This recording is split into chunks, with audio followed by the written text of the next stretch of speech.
Set, biar. Halo Pak John dan teman-teman, kami dari kelompok 6 atau F ingin mempresentasikan materi kami tentang the decision making process.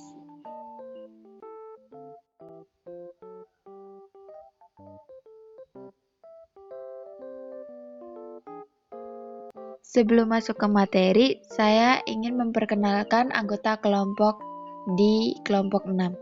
Yang pertama ada saya Angela Prastira, NIM 19044. Yang kedua ada Veronica Pesidunga, NIM 18055. Yang ketiga ada Stanislaus Anantio Pandiko Adi, NIM 19042. Dan yang terakhir ada Gabriel Segafrendi, NIM 19006.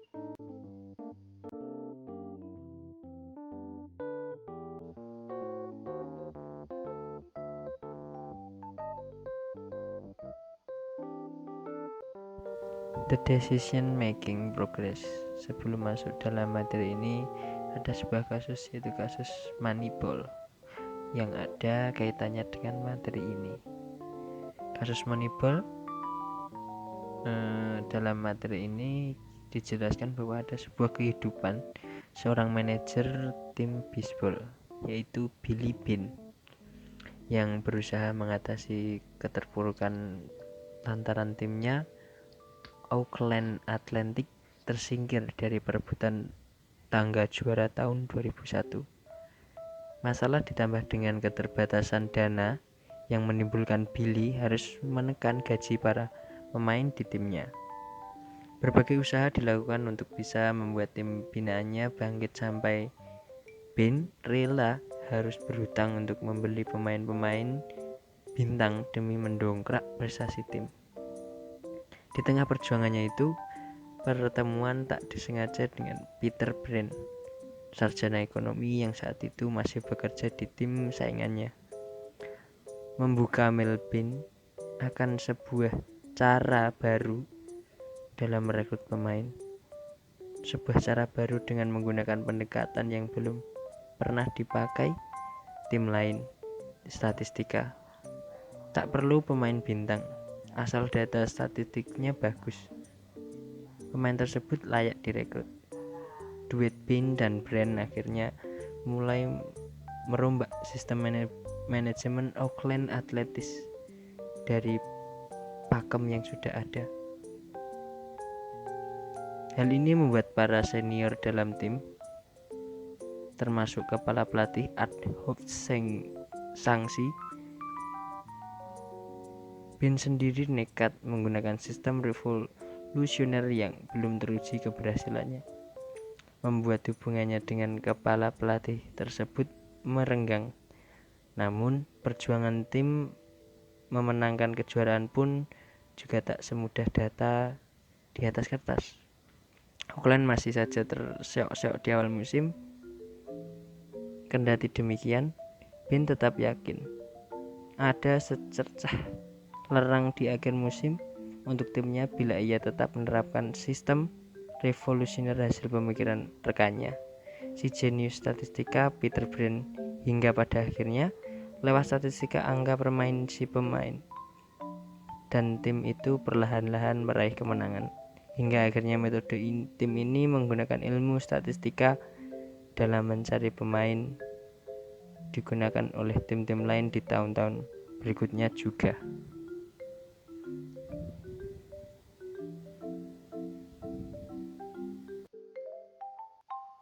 Dari kasus Moneyball di atas, kita bisa melihat bahwa ada 3 faktor, yaitu faktor manajemen, organisasi, dan teknologi yang akan menghasilkan sebuah information system atau sistem informasi yang nantinya akan dijadikan sebagai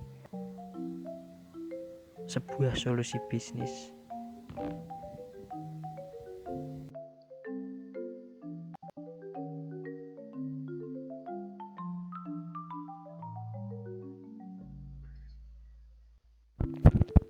The decision making and information system. Nah, dari poin ini ada 3 faktor penting, yaitu nilai bisnis peningkatan pengambilan keputusan, jenis keputusan, dan proses pengambilan keputusan.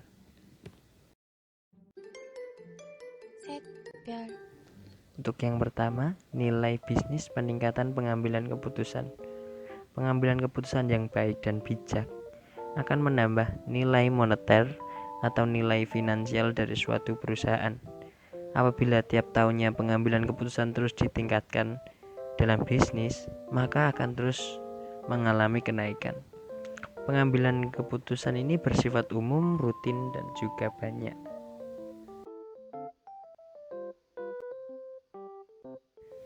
Jenis keputusan. Jenis keputusan ini ada 3. Yang pertama, jenis keputusan tidak terstruktur. Keputusan ini adalah keputusan yang pengambilan keputusannya harus memberi penilaian, evaluasi, dan pengertian untuk memecahkan masalahnya.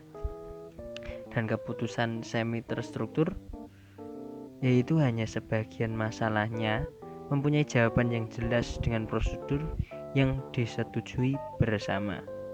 Dan yang terakhir adalah keputusan terstruktur. Keputusan ini sifatnya berulang dan rutin dan melibatkan prosedur yang jelas dalam menanganinya, sehingga tidak perlu diperlakukan seakan-akan masih baru. Banyak keputusan memiliki elemen-elemen dari kedua jenis keputusan ini. Untuk pembagian dalam perusahaan, biasanya keputusan unstruktur atau keputusan tidak terstruktur itu terdapat pada senior manajemen. Sedangkan keputusan yang bersifat semi terstruktur itu diisi oleh middle management. Sedangkan yang terstruktur itu biasanya operasional management, individual, employees, and team.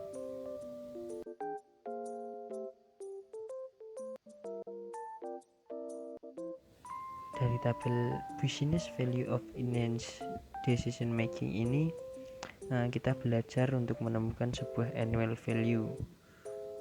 Untuk contoh kasusnya itu ada sebuah allocate support to most value customer, yang diperan decision makernya itu manajer akuntansi.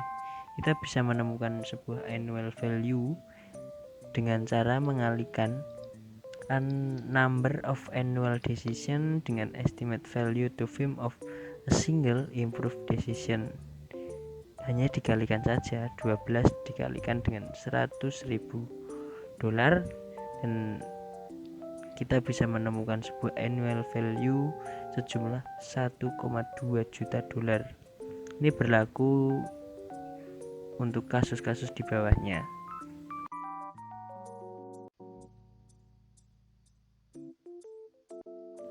Proses pengambilan keputusan. Mengambil keputusan adalah proses yang melibatkan banyak langkah. Simon menyatakan 4 tahapan berbeda dalam pengambilan keputusan, yaitu kecerdasan, rancangan, pilihan, dan implementasi. Tahapan ini bersesuaian dengan 4 langkah pemecahan masalah yang digunakan sepanjang buku ini. Yang pertama itu ada kecerdasan atau intelligence. Terdiri atas menemukan, mengidentifikasi, dan memahami masalah yang terjadi pada organisasi. Mengapa masalah itu terjadi, di mana, dan akibat apa yang dialami perusahaan. Rancangan atau desain melibatkan identifikasi dari rumusan masalah, terjadinya masalah, dan lainnya, lalu pencarian berbagai solusi masalah. Pilihan atau choice adalah tentang memilih alternatif solusi yang ada atau mempunyai plan lain apabila plan satu gagal. Untuk implementasi adalah tentang membuat alternatif atau planning yang dipilih dapat bekerja dan diterapkan serta tetap mengawasi seberapa baik kerja solusi tersebut diterapkan.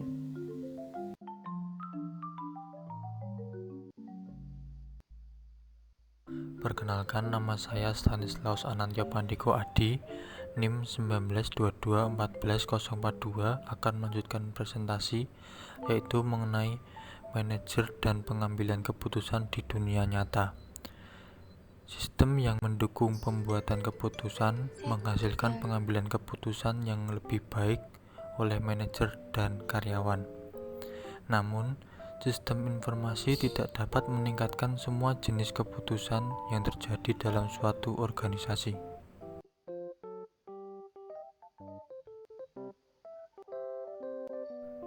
Peran manajerial. Manajer memainkan peran kunci dalam organisasi. Tanggung jawab mereka berkisar dari membuat keputusan, menulis laporan, dan menghadiri rapat.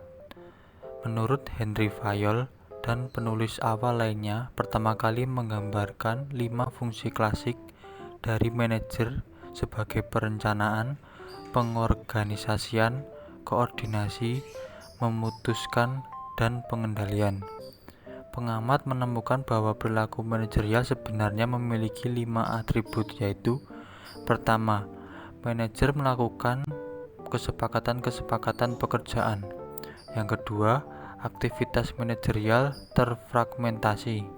Yang ketiga, manajer lebih menyukai informasi terkini dan spesifik. Yang keempat, mereka lebih menyukai bentuk komunikasi lisan daripada bentuk tertulis, karena media lisan memberikan fleksibilitas yang lebih besar, membutuhkan lebih sedikit usaha, dan memberikan respon yang lebih cepat. Kelima, manajer memelihara jaringan kontak yang beragam dan kompleks sebagai sistem informasi informal dan membantu mereka melaksanakan agenda pribadi dan tujuan jangka pendek dan jangka panjang.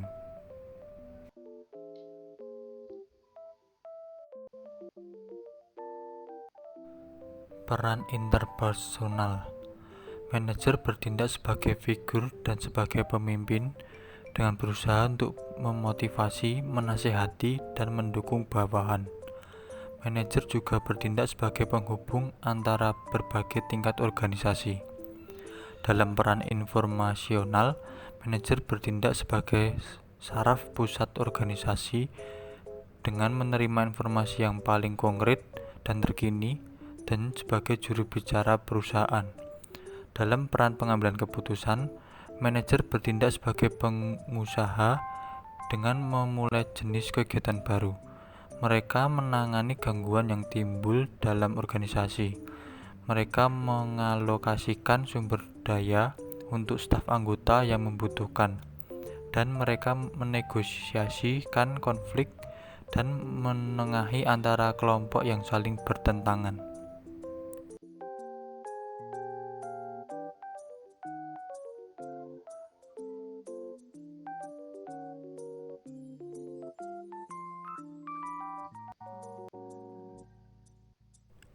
Pada tabel 12.2 dapat dilihat bahwa peran manajer memiliki beberapa sistem mendukung, yaitu berupa teknologi. Namun ada juga beberapa peran manajer yang tidak bisa didukung oleh teknologi.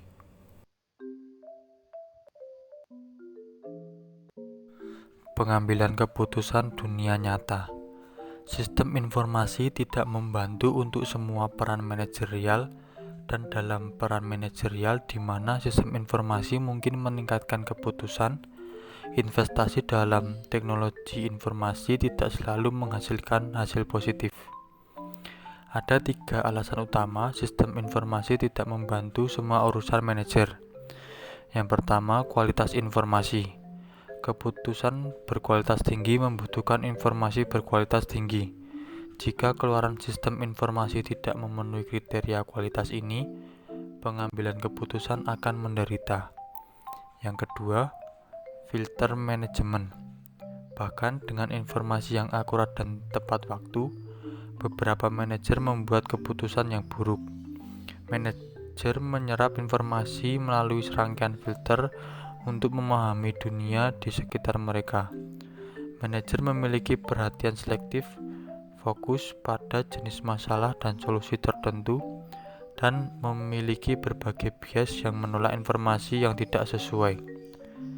Inersia organisasi dan politik. Organisasi adalah birokrasi dengan kemampuan dan kompetensi yang terbatas untuk bertindak tegas. Keputusan yang diambil oleh perusahaan seringkali mewakili keseimbangan antar berbagai kelompok kepentingan perusahaan daripada solusi terbaik untuk masalah. Studi restrukturisasi bisnis menemukan bahwa perusahaan cenderung mengabaikan kinerja sampai terancam oleh pengambil alihan dari luar, dan mereka secara sistematis menyalahkan kinerja yang buruk pada kekuatan eksternal di luar kendali mereka, seperti kondisi perekonomian, permasalahan luar negeri, dan kenaikan harga, daripada menyalahkan manajemen senior atau menengah atas penilaian bisnis yang buruk.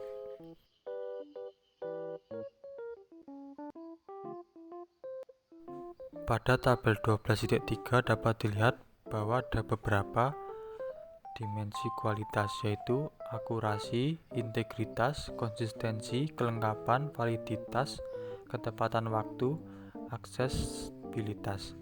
Untuk yang di sebelahnya ada deskripsi berupa pertanyaan mengenai beberapa dimensi kualitas tersebut.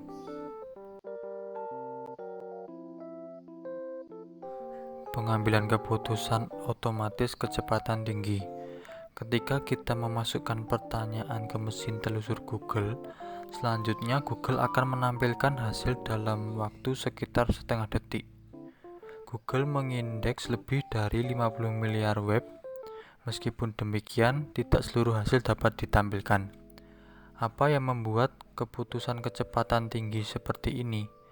Algoritma komputer yang secara tepat menentukan langkah-langkahnya yang harus diikuti untuk menghasilkan keputusan, database yang sangat besar, kecepatan sangat tinggi prosesor, dan perangkat lunak yang dioptimalkan untuk tugas tersebut.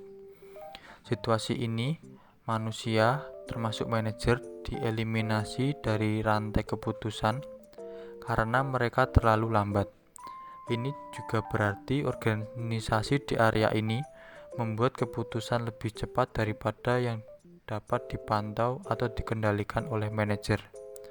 Pada dasarnya, kecerdasan bagian desain, pilihan, dan implementasi dari proses pengambilan keputusan adalah ditangkap oleh algoritma perangkat lunak. Manusia yang menulis perangkat lunak telah mengidentifikasi masalah, merancang metode untuk menemukan solusi, mendefinisikan berbagai solusi yang dapat diterima, dan mengimplementasikan solusi tersebut. Perhatian besar perlu dilakukan untuk memastikan operasi yang tepat dari sistem ini agar tidak membahayakan organisasi dan manusia.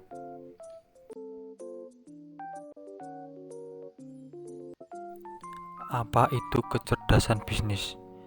Semua organisasi, termasuk perusahaan bisnis, memang mengambil informasi dari lingkungan mereka, mencoba untuk memahami arti dari informasi, dan kemudian mencoba untuk bertindak pada informasi. Intelijen bisnis atau BI adalah istilah yang digunakan oleh perangkat keras dan perangkat lunak vendor dan konsultan teknologi informasi untuk menggambarkan infrastruktur untuk penggudangan, pengintegrasian, pelaporan, dan analisis data yang berasal dari lingkungan bisnis, termasuk big data. Infrastruktur pondasi pengumpulan, penyimpanan, membersihkan, dan membuat informasi yang relevan tersedia bagi para manajer. Intelijen bisnis dan analitik adalah tentang mengintegrasikan seluruh arus informasi yang dihasilkan oleh perusahaan ke dalam satu set data perusahaan, dan kemudian menggunakan pemodelan, alat analisis statistik, dan alat penambangan data untuk memahami semua data ini sehingga manajer dapat membuat keputusan yang lebih baik dan rencana yang lebih baik. atau setidaknya tahu dengan tepat ketika perusahaan mereka gagal memenuhi target yang direncanakan. Lalu, vendor intelligent business adalah penyedia layanan untuk menguatkan perangkat lunak dan keras agar dapat melakukan intelligent business. Contohnya yaitu Oracle, SAP, IBM, Microsoft, dan SAS.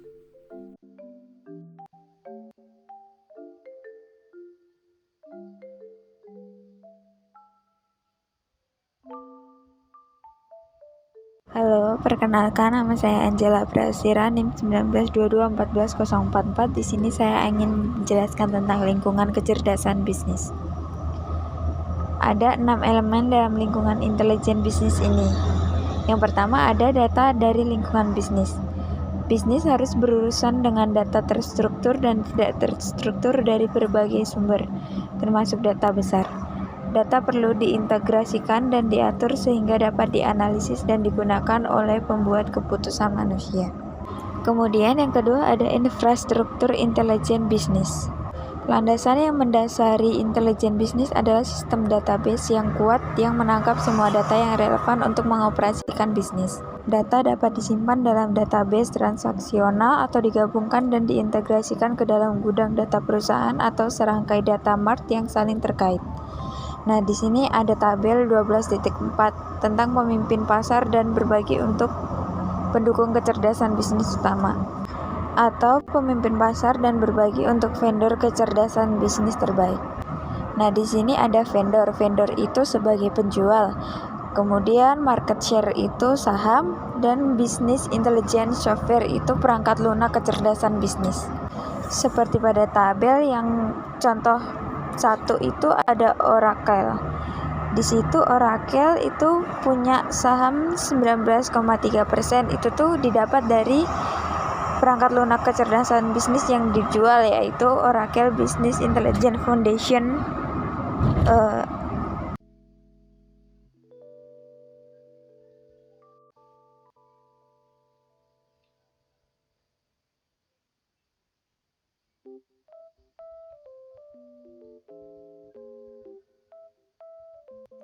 Nah, yang ketiga merupakan perangkat analitik bisnis.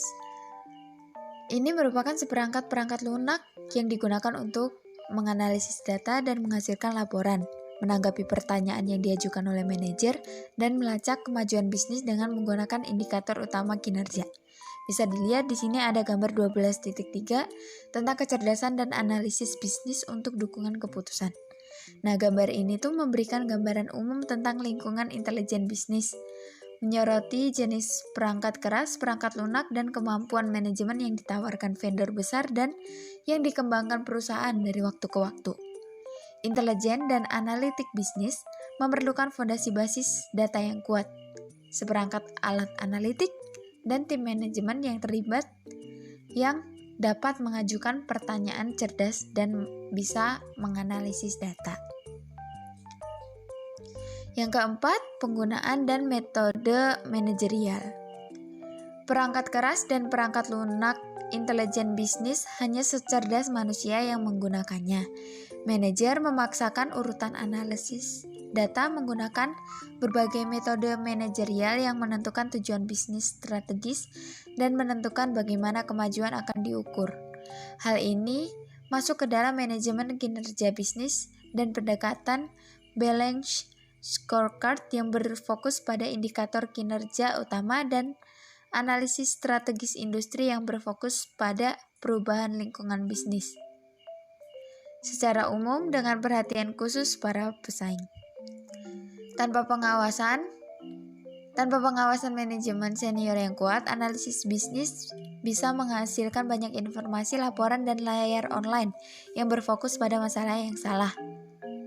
Kemudian perlu diingat, selama ini hanya manusia yang bisa mengajukan pertanyaan yang cerdas. Yang kelima, ada platform penyampaian MIS, DSS, dan ESS. MIS, DSS, dan ESS menyampaikan informasi dan pengetahuan kepada orang dan tingkatan yang berbeda di perusahaan, seperti pada karyawan operasional, manajer menengah, dan eksekutif senior. Kemudian yang terakhir, yang keenam, ada antarmuka pengguna. Para pembisnis tidak lagi terikat dengan meja dan desktop mereka. Mereka sering belajar lebih cepat dari representasi visual data daripada dari laporan kering. Rangkaian perangkat lunak analitik bisnis saat ini menekankan teknik visual seperti dashboard dan kartu skor. Mereka juga mampu menyampaikan laporan tentang BlackBerry, iPhone, dan perangkat genggam lainnya, serta di portal web perusahaan. Perangkat lunak BA menambahkan kemampuan untuk memposting informasi di Twitter, di Facebook, atau di media sosial internal untuk mendukung pengambilan keputusan dalam pengaturan grup online daripada dalam pertemuan tatap muka.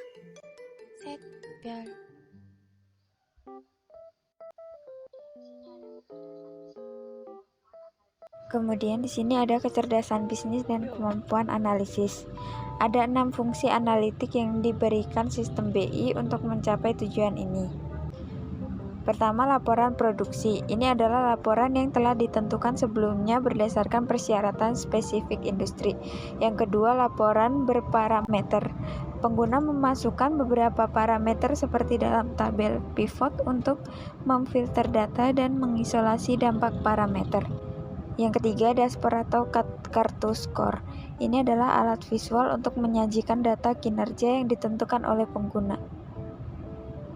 Yang keempat, permintaan ADHOC atau penelusuran atau pembuatan laporan. Ini memungkinkan pengguna membuat laporan mereka sendiri berdasarkan query dan penelusuran dari ringkasan tingkat tinggi ketampilan yang lebih detail. Yang kelima, ada telusuri. Ini adalah kemampuan untuk berpindah dari ringkasan tingkat tinggi ke tampilan yang lebih detail. Kemudian yang keenam, ada perakiraan skenario model. Ini termasuk kemampuan untuk melakukan peramalan linier, analisis skenario bagaimana sampai jika, dan menganalisis data menggunakan alat statis standar.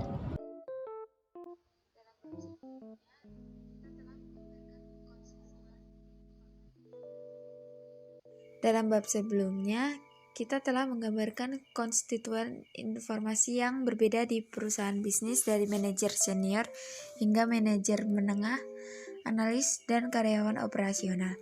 Hal ini berlaku untuk sistem BI dan BA. Lebih dari 80% audiens BI terdiri dari pengguna biasa yang bergantung pada laporan produksi. Eksekutif senior cenderung menggunakan BI untuk memantau aktivitas perusahaan menggunakan antarmuka visual seperti dashboard dan kartu skor.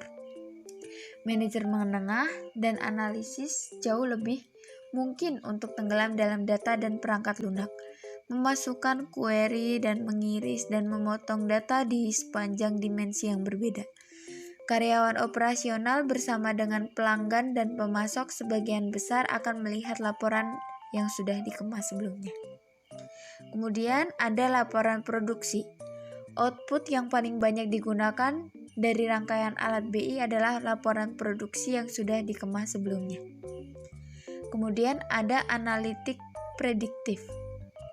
Nah, kemampuan penting analitik intelijen bisnis adalah kemampuan untuk memodelkan peristiwa dan perilaku di masa depan seperti kemungkinan bahwa pelanggan akan menanggapi tawaran untuk membeli produk. Analisis prediktif menggunakan analisis statistik, teknik penambangan data, data historis, dan asumsi tentang kondisi masa depan untuk memprediksi tren dan pola perilaku masa depan. Variabel yang dapat diukur untuk memprediksi perilaku masa depan dapat diidentifikasi. Sebagai contoh, sebuah perusahaan asuransi mungkin menggunakan variabel seperti usia, jenis kelamin, dan catatan mengemudi sebagai patokan keselamatan pengendara. Nah, di slide ini terdapat gambar 12.4 tentang penggunaan kecerdasan bisnis. Nah, di sini pengguna biasa adalah konsumen keluaran BI, sedangkan pengguna kekuasaan yang intens adalah produsen laporan, analisis baru, model, dan perakiraan. Kemudian bisa dilihat di sini power users atau pengguna kekuasaan itu kebanyakan produsen, kurang lebih 20% karyawan. Kemudian sampingnya itu ada capabilities atau kemampuan. Kemudian di sampingnya lagi casual user atau pengguna biasa. Itu isinya biasanya konsumen, kurang lebih 80% dari karyawan. Di pengguna kekuasaan, produsen yang kurang lebih 20% karyawan itu tuh ada yang dari pengembangan TI, pengguna super, analisis bisnis, dan pemodel analisis. Nah, kalau dari pengguna biasa itu kan biasanya konsumen, 80% dari karyawan. Itu biasanya ada pelanggan, manajer senior, manajer atau staff, sama analisis bisnis. Kemudian di sini ada tabel 12.5 tentang contoh laporan produksi bisnis inteligensi yang ditetapkan. Nah, di sini tuh ada area fungsional bisnis sama laporan produksi. Yang pertama itu ada sell atau penjualan. Laporan produksinya itu tentang perakiraan penjualan, kinerja tim penjualan, penjualan silang, sama waktu siklus penjualan. Terus yang kedua ada layanan call center.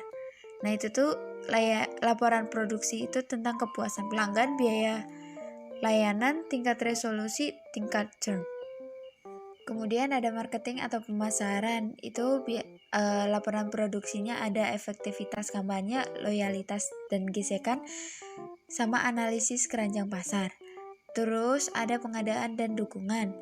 Laporan produksinya itu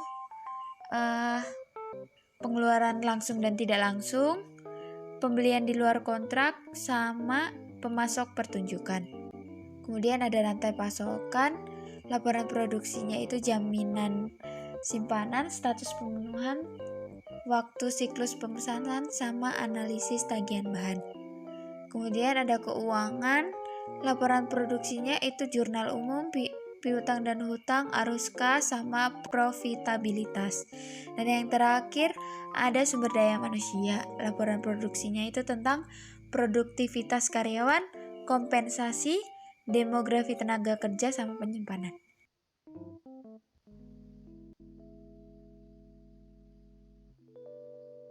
Kemudian di sini ada analisis big data. Banyak pengecer online memiliki kemampuan untuk membuat produk online yang direkomendasi kepada pengunjung situs web. Namun, sebagian besar rekomendasi produk ini didasarkan pada perilaku kelompok pelanggan yang serupa, seperti mereka yang berpenghasilan di bawah $50.000 atau yang berusia antara 18 sampai 25 tahun. Perusahaan online besar seperti Walmart, Netflix, dan eBay menganalisis data besar dari transaksi pelanggan dan aliran media sosial mereka untuk menciptakan pengalaman belanja.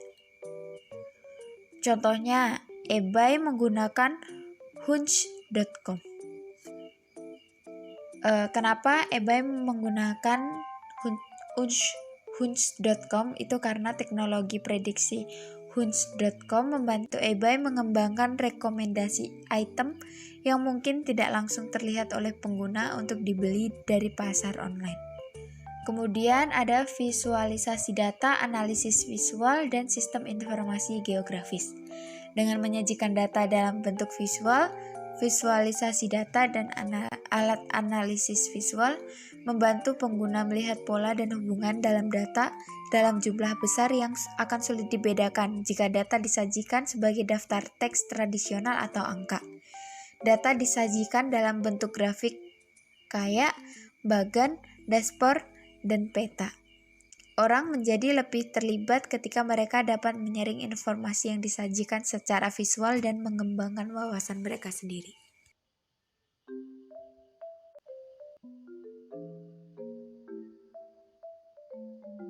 Kemudian di slide ini saya ingin menjelaskan tentang strategi manajemen untuk mengembangkan kemampuan BI dan BA.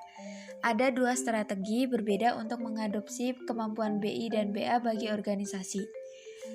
Solusi terintegrasi satu atap versus beberapa solusi vendor terbaik.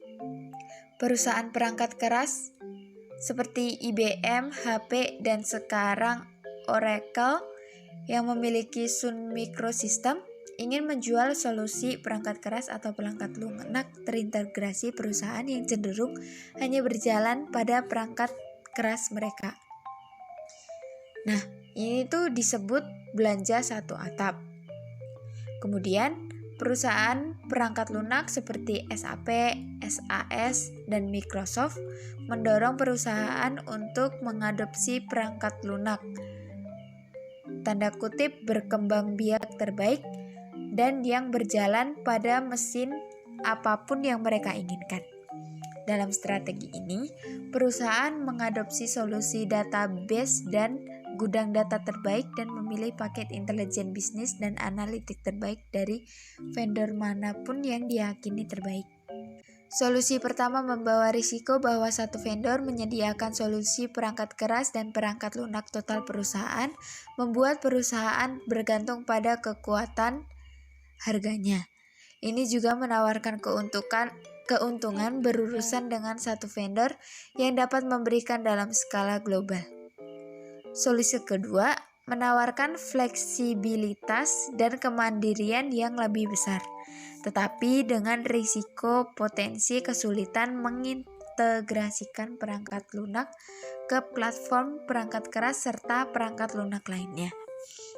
Terlepas dari strategi mana yang diadopsi perusahaan Anda, semua sistem BI dan BA mengunci perusahaan ke dalam sekumpulan vendor dan berpindah sangat mahal.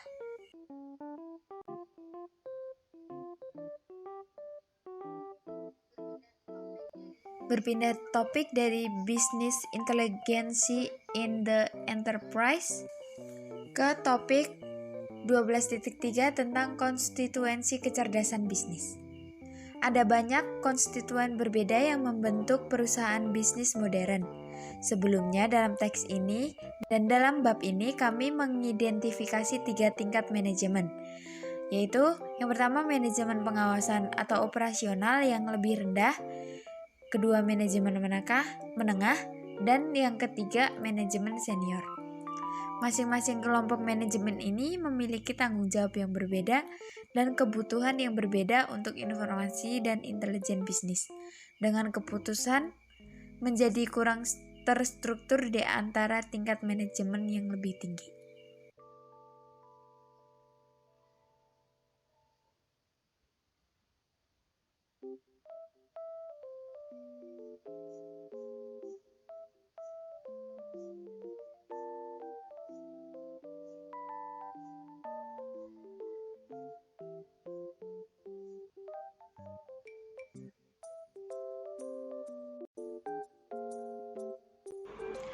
Halo teman-teman, saya Veronica Pesiduma, NIM 182214055. Pada slide ini saya akan menjelaskan mengenai Decision Support for Operational and Middle Management. Manajemen operasional dan menengah umumnya memantau kinerja aspek-aspek utama bisnis, mulai dari waktu henti mesin di lantai pabrik hingga penjualan harian atau bahkan per jam di waralaba toko makanan hingga lalu lintas harian di situs web perusahaan. Sistem informasi manajemen atau biasa disingkat dengan SIM biasanya digunakan oleh manajer menengah untuk mendukung jenis pengambilan keputusan dan keluaran utama yang merupakan serangkaian laporan produksi rutin berdasarkan data yang diekstraksi dan diringkas dari sistem pemrosesan transaksi yang mendasari perusahaan. Ada 4 contoh aplikasi sistem informasi manajemen. Contoh yang pertama yaitu California Pizza Kitchen. Aplikasi Inventory Express mengingat pola pemesanan setiap restoran dan membandingkan jumlah bahan yang digunakan per item menu untuk pengukuran porsi yang telah ditetapkan oleh manajemen. Contoh yang kedua, Parkmart. Extranet MIS mengidentifikasi sistem dengan pola penggunaan obat agar tidak berisiko dan merugikan. Contoh yang ketiga, Black & Veatch. MIS Intranet melacak biaya konstruksi untuk berbagai proyek di seluruh Amerika Serikat. Lalu contoh yang keempat, Taco Bell, Total Automation of Company Operation atau biasa disingkat dengan TECO, menyediakan informasi tentang makanan, tenaga kerja, dan biaya periode pengembangan untuk setiap restoran. Pada figur 12.5 menjelaskan mengenai analisis sensitivitas. Pada tabel ini menampilkan hasil analisis sensitivitas pengaruh perubahan harga jual dan biaya per unit pada titik impas produk.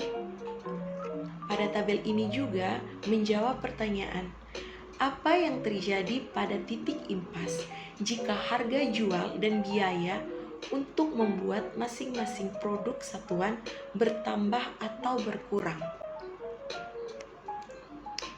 Lalu ada figur 12.6, yaitu a pivot table that examines customer regional distribution and advertising search. Dalam tabel pivot ini dapat diperiksa dari mana pelanggan perusahaan pelatihan online berasal dalam hal wilayah dan sumber iklan. Lalu saya akan menjelaskan mengenai decision support for senior management, balance scorecard, dan enterprise performance management methods. Tujuan dari Executive Support System atau biasa disingkat dengan ESS yaitu untuk membantu manajer eksekutif tingkat C fokus pada kinerja yang sangat penting, yaitu informasi yang mempengaruhi keseluruhan profitabilitas dan keberhasilan perusahaan. Terdapat dua cara untuk mengembangkan ESS. Cara yang pertama yaitu memerlukan metodologi untuk memahami dengan tepat apa yang dimaksud dengan informasi kinerja yang sangat penting untuk sebuah perusahaan tertentu yang dibutuhkan oleh para eksekutif. Lalu cara yang kedua, mampu menyampaikan informasi kepada orang yang tepat secara tepat waktu. Kinerja pada setiap dimensi diukur menggunakan kinerja utama indikator atau biasa disingkat dengan KPI, yang merupakan langkah-langkah yang diusulkan oleh manajemen senior untuk memahami seberapa baik kinerja perusahaan sepanjang dimensi tertentu. Pada figur 12.7, The Balance Scorecard Framework. Dalam kerangka Balance Scorecard, tujuan strategis perusahaan dioperasionalkan bersama 4 dimensi, yaitu keuangan, proses bisnis, pelanggan, dan pembelajaran dan pertumbuhan. Setiap dimensi diukur menggunakan beberapa KPI. Kerangka kerja Balance Scorecard dianggap seimbang karena menyebabkan manajer untuk fokus pada lebih dari sekedar kinerja keuangan. Dalam pandangan ini, kinerja keuangan adalah sejarah yang artinya hasil dari tindakan dari masa lampau. Dan manajer harus fokus pada hal-hal yang dapat dipengaruhi tiap harinya. Setiap proses efisiensi bisnis, kepuasan pelanggan, dan pelatihan karyawan. Metodologi manajemen populer lainnya yang terkait erat adalah bisnis manajemen kinerja atau biasa disingkat dengan BPM. Awalnya didefinisikan oleh kelompok industri di tahun 2004 yang dipimpin oleh perusahaan yang sama yang menjual sistem perusahaan dan database seperti Oracle, SAP, dan IBM. BPM mencoba untuk secara sistematis menerjemahkan strategi perusahaan, misalnya diferensiasi, produsen berbiaya rendah, pertumbuhan pangsa pasar, dan ruang lingkup operasi yang menjadi target operasional. Lalu yang terakhir saya akan menjelaskan mengenai Group Decision Support Systems atau biasa disingkat dengan GDSS. GDSS adalah sistem berbasis komputer interaktif untuk memfasilitasi solusi masalah yang tidak terstruktur oleh seperangkat pembuat keputusan yang bekerja sama sebagai kelompok di lokasi yang sama atau di lokasi yang berbeda. Pertemuan yang dipandu GDSS berlangsung di ruangan konferensi dengan perangkat keras yang khusus dan perangkat lunak untuk memfasilitasi pengambilan keputusan kelompok. GDSS memungkinkan untuk meningkatkan ukuran pertemuan sekaligus meningkatkan produktivitas karena individu berkontribusi